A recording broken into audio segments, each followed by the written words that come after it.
Finance ministers మీరు జస్వంత్ సింగ్ చూశారు, తర్వాత కోర్స్ చిదంబరం గారు వచ్చారు. సో ఇద్దరితోనూ మీకు రిలేషన్షిప్ డిఫరెన్స్ ఎలా ఉంది? డిఫరెన్స్ అంటేనండి, జస్వంత్ సింగ్ గారు పూర్తి నమ్మకం. ఆయనకు ఏదైనా బ్రాడ్ స్ట్రాటజీ చెప్తారు. ఆయనకు ఈ డీటెయిల్స్ అసలు ఇంట్రెస్ట్ లేదు. ఆయన ఉన్నప్పుడు ఇంటర్నేషనల్ డెలిగేషన్స్ కు నన్ను పంపించేవాడు. ఇదంతా ఇంటర్నేషనల్ డెలిగేషన్ ఫైనాన్స్ వెళ్ళిపోయాను.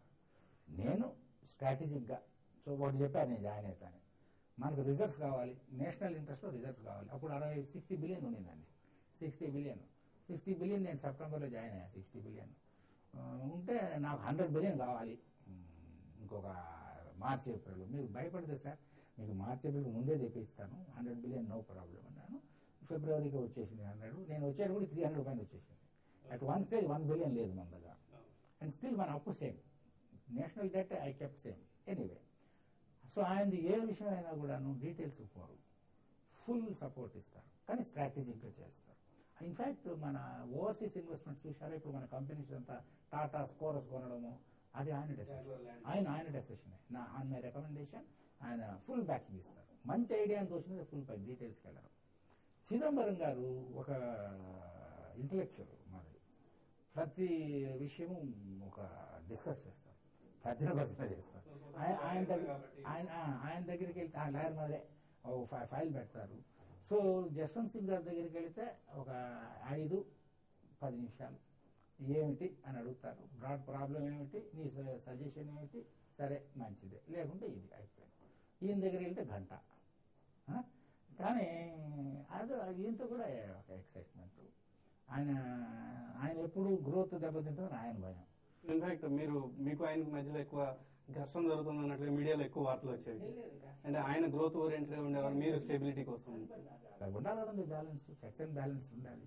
సో చూడండి అవుట్కమ్, మా కాంబినేషన్ అందరు అంటారు, if you see our combination, మా కాంబినేషన్ లో ఆ 5 years హిస్టరీలో 9% గ్రోత్ ఎప్పుడు రాలేదండి. మన దేశ హిస్టరీలో 9% 5 years గ్రోత్ రాలేదు.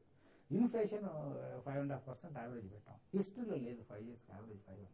అండ్ ఆ టైంలో రిజర్వ్స్ 100 బిలియన్ నుంచి 300 బిలియన్ ట్రిపుల్ చేశాం. అండ్ మన కంపెనీస్ ఎన్ని ఉన్నాయి. So therefore it is not. So you judge him as the best finance minister ever in our country. మన దేశంలో రండి, every finance minister was very good అండి. Very lucky. కావన్ political circumstances లో నేను చాలా మందితో పనిచేశాను కదా. ఇన్ఫాక్ట్ ప్రణబ్ ముఖర్జీ గారితో పనిచేశాను. 1982లో ఆయన ఫైనాన్స్ మినిస్టర్, నేను ఇప్పుడు ఆయన దగ్గర పనిచేశాను. So he knows me very well. ఆ తర్వాత ఆయన దగ్గర కామర్స్ మినిస్టర్ గా ఉన్నప్పుడు పనిచేశాను. అఫ్ కోర్స్ మన్మోహన్ సింగ్ గారు ఫైనాన్స్ మినిస్టర్ కూడా ఆయన దగ్గర పనిచేశాను. యశ్వంత్ సిన్హా ఉన్నారు, బట్ అఫ్ కోర్స్ నేను RBI. And so actually Chidambaram గారు ముందు కూడా ఆయన దగ్గర పనిచేశాను. I was secretary banking. Secretary commerce lo kuda. I was additional secretary commerce when Chidambaram was commerce minister. Then Chidambaram garu malli finance ko vachara Janata regime lo. Appudu nenu secretary banking lo. So we have a very. కానీ మీడియాలో వస్తున్న వార్తలను గమనిస్తే మీ ఇద్దరి మధ్య ఏదో ego clash లాంటిది ఉండింది అనే ఒక ఇంప్రెషన్ కలుగుతుంది. అది చాలా అసలు మీనింగ్లెస్. ఎస్పెషల్లీ మేము ఇంటర్నేషనల్ కాన్ఫరెన్స్కి వెళ్తే నేను లేచేదానికి ముందు లేచి నరమూసి తగ్గుతాడు ఆయన. నేను if come let's go, so breakfast పైన అటువంటిది ఏం లేదు ఆయనకి. అట్లీస్ట్ హైరార్కీ అని ఏం లేదు. టచ్ లేనట్టు మనం కూడా కలిసిస్తాను. And he is very happy to see me in gossip. Same with Jaswant Singh గారు కూడాను.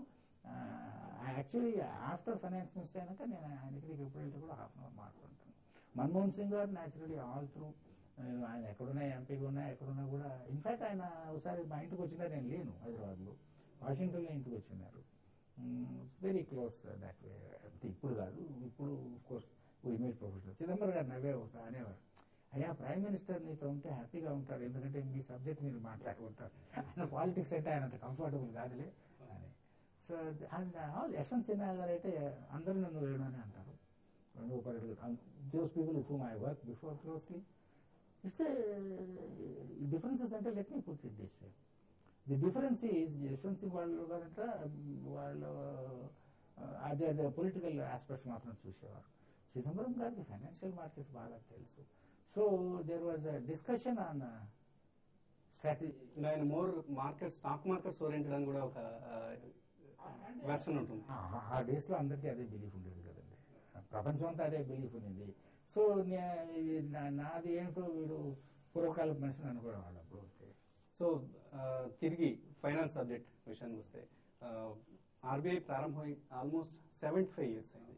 75 years అయినా కూడా ఇప్పటికీ ఇంకా 40% మందికి బ్యాంకింగ్ సదుపాయాలు అందుబాటులో లేవు, అంటే యాక్సెసిబిలిటీ లేదు. సో దీన్ని మనం వ్యవస్థ ఫెయిల్యూర్గా తీసుకోవచ్చు అంటారా, లేదా ఆర్బీఐ వైపు నుంచి కొంత లోపం ఉందంట? దాంట్లో ఒకటి మనం క్లియర్గా ఉండాలండి. బిలో పావర్టీ ఎంతమంది ఉన్నారండి? 35% బిలో పావర్టీ లేనంటే, మీకు బిలో పావర్టీ లేనంటే బ్యాంక్ అకౌంట్ ఓపెన్ చేస్తాడా? వాళ్ళని ముందు తీసుకురావాలి కదండి. So you cannot have a financial sector coverage without real sector coverage. మీరు ఉద్యోగం సద్యోగం లేకుండా జేబులో ₹1 లేకుంటే బ్యాంక్ అకౌంట్ ఓపెన్ చేస్తే మేము ట్రై చేసాము, వాళ్ళు మేము ఏం చేస్తాం సార్ బ్యాంక్ అకౌంట్ అంటారు. అందుకని మనం ఎప్పుడు కానీ జడ్జ్ చేసినప్పుడు we have to see what is the proper coverage, so that they short fall ఉండదు. అలా చూసుకుంటే మన అచీవ్మెంట్స్ క్వైట్ గుడ్ అండి compare to many other countries. But lot of things have to be done, they have to go hand in hand. Okay, అలాగే AP state వరకు వస్తే, AP state లో recent గా మైక్రో ఫైనాన్స్ ఒక పెద్ద issue అయింది. So micro finance విషయంలో మీకు మొదటి నుంచి ఒక క్లియర్ పర్స్పెక్టివ్ ఉండేది, మనీ లెండర్స్ ని వీళ్ళని అంటే ఫర్ ప్రాఫిట్ మైక్రో ఫైనాన్స్ కంపెనీని ఒకే విధంగా ట్రీట్ చేయాలంటూ. అంటే మై అప్రోచ్ సింపుల్ అండి. అసలు 50-60 ఏళ్ల నుంచి మనం మనీ లెండర్స్ బాగలేదు, వాళ్ళని సబ్స్టిట్యూట్ చేసి ఇన్స్టిట్యూషనల్ లెండింగ్ చేయాలని ప్రయత్నం చేశాం. ఎన్ని ఎక్స్పెరిమెంట్స్ చేశాం. ఆర్ఆర్బీఎస్ వచ్చాయి, ఆర్ఆర్బి, అర్బన్ కోఆపరేటివ్ బ్యాంకు, రకరకాల స్టేట్ కుదరలే. Fact of life money lenders అనేవాళ్ళు ఉంటున్నారు. So there is no point ఏదో దాన్ని ఇగ్నోర్ చేయడానికి. సో ఆర్బీఐలో నా ఆర్గ్యుమెంట్ ఏంటంటే, అటువంటిప్పుడు ఆ టైప్ ఆఫ్ ఇన్స్టిట్యూషన్స్ కూడా రెగ్యులేట్ చేసి వాళ్ళని కూడా వాడితే బాగుంటుంది. So in a way informal should become semi formal. There is formal, there is informal, bridge లేదు. సో మై పాయింట్ వాజ్ ఈ ఇన్ఫార్మల్ ని సెమీ ఫార్మల్ చేసి ప్రాపర్గా రెగ్యులేట్ చేస్తే వాళ్ళని కూడా సిస్టంలో తీసుకురావచ్చు అనేది ఐ వాజ్ గోయింగ్. అండ్ దానిపైన మోడల్ మనీ లెండర్స్ యాక్ట్ అని ఆర్బీఐ నుంచి అన్ని స్టేట్స్ పంపించామండి. But no state acted on it. Micro finance institutions concept ఏమిటంటే ఇన్ఫార్మల్, నాన్ ప్రాఫిట్ అనేది బ్యాంక్స్ కి ఎక్స్టెన్షన్ గా వాడినప్పుడు అది different, because the concerned bank branch is responsible. అమాది పెట్టుకున్నారు. ఈ సడన్ గా లాస్ట్ 2 years లో డెవలప్ ఏమైంది, MFIs became institutions in search of profit. Once you are profit, మీకు మనీ లెండర్కి ఏమంటే భేదం? కాబట్టి భేదం లేదు, కాబట్టి అలాగనే ట్రీట్ చేసినట్టు చేయాలి. సో వీళ్ళని ఆర్బీఐ పర్వీ నుంచి తప్పించి state government jurisdiction basically that's once you're money lender, it should money lenders act. And అది తప్పించడం అంటే ఇన్స్టిట్యూషన్ ఆర్బీఐ ఉండొచ్చు. ఇప్పుడు ఒక పర్టికులర్ ఇన్స్టిట్యూషన్ అనుకోండి, స్టాక్ బ్రోకర్ అనుకోండి, ఇవి non banking financial company, but ఇది రెగ్యులేటెడ్ బై సిబి. ఇంకోటి ఏంటంటే మనీ లెండర్ అంటే మన ఊర్లో ఉండేవాడు కాబట్టి మనమేమో చెడ్డవాడు అనుకుంటుంది. ఎంఎఫ్ఐ అంటే చేసే పని అదే. అందులో ఎంఎఫ్ఐలు ఎవడండి? Foreign money. So foreign money తీసుకొచ్చి ఈక్విటీ పెడితేమో వాడికి బ్యాంక్ లోన్ ఇచ్చేయమంటే, వీడికేమో ఈడుండేవాడు తన డబ్బు ఇస్తే కూడాను అబ్బాయి వాడు మనీ లెండర్ అండి అంటే, అలా యాటిట్యూడ్ పెట్టుకోకుండా ఏం చేసే పని, ఎంఎఫ్ఐ ఫార్ ప్రాఫిట్ చేసే పని, మనీ లెండర్ చేసే పని ఒకటే. వాళ్ళని ప్రాపర్గా ట్రీట్ చేయాలి. If the bank can give money, bank MFI for profit డబ్బు ఇచ్చి మీరు లోన్స్ ఇమ్మంటే మనీ లెండర్కి ఎందుకు ఇవ్వకూడదండి?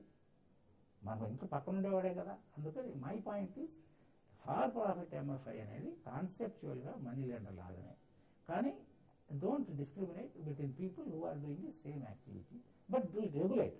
Some people think we are strangulating. No, you should regulate, but you should regulate exactly like money. Okay, అలాగే ఇటీవల ఆర్థిక మంత్రి పదే చెప్తున్న అంశం ఒకటి ఉంది, financial stability and development council FSDC అనేది రాబోతున్నట్టు.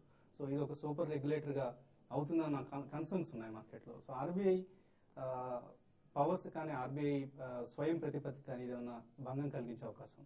అది నేను ఒక లెక్చర్ ఉందండి, పుస్తకంలో ఉంది దానిపైన. Immediately after the budget announcement నేను రాశాను.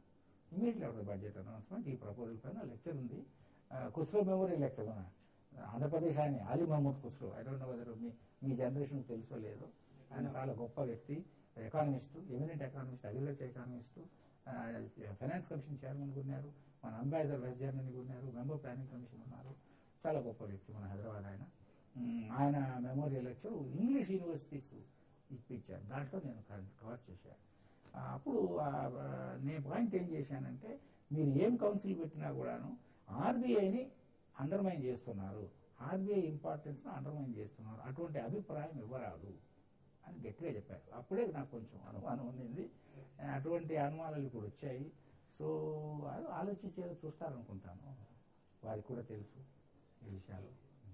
యాక్చువల్లీ ఇంప్లిమెంటేషన్లో I think they will take care of the concerns.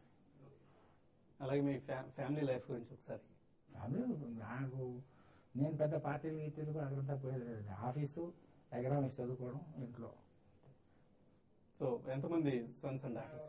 అబ్బాయి ఒక అమ్మాయి, 2 grand sons, 2 grand daughters. So మనోళ్ళతో ఆడుకుంటూ మీ రిటైర్మెంట్ లైఫ్ గడుపుతున్నారు.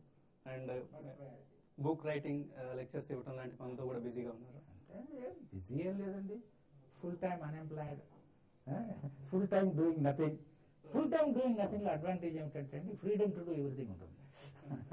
Full time doing nothing, full time unemployed, so freedom to do anything and everything at any time. Okay. And friends తో time pass చేయడం లాంటివి? Maximum I missed in my life with my friends, because ఢిల్లీలో posting, వాషింగ్టన్లో కొంచెం friends ఉన్నారు, బాంబేలో posting. ఇక్కడ ఉండేటువంటి ఫ్రెండ్స్, రిలేటివ్స్, మా విలేజ్లో ఉండే రిలేటివ్స్ని ఎక్కువ చూడలేకపోయాను. సో తిరిగి ఏదైనా పెద్ద బాధ్యత స్వీకరించాలి? పెద్ద బాధ్యత కాదు, అసలు బాధ్యత వద్దండి. నేను ఇప్పుడంతా కూడా రైస్ కిల్లింగ్ డిపార్ట్మెంట్, భోజనం చేసి నిద్రపోవడమే.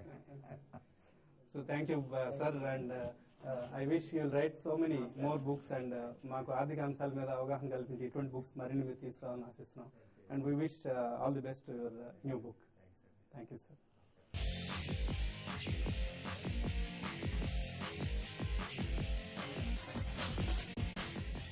ఒక తెలుగు తేజాన్ని, ఒక దేశ ప్రతిష్టను ఇనుడింపజేసిన తెలుగు తేజాన్ని కలుసుకునే అరుదైన అవకాశం, ఆయన్ని తీరుబాటుగా ఇంటర్వ్యూ చేసే అవకాశం దక్కింది. సో వచ్చే వారం మరో తెలుగు తేజంతో మరోసారి కలుద్దాం.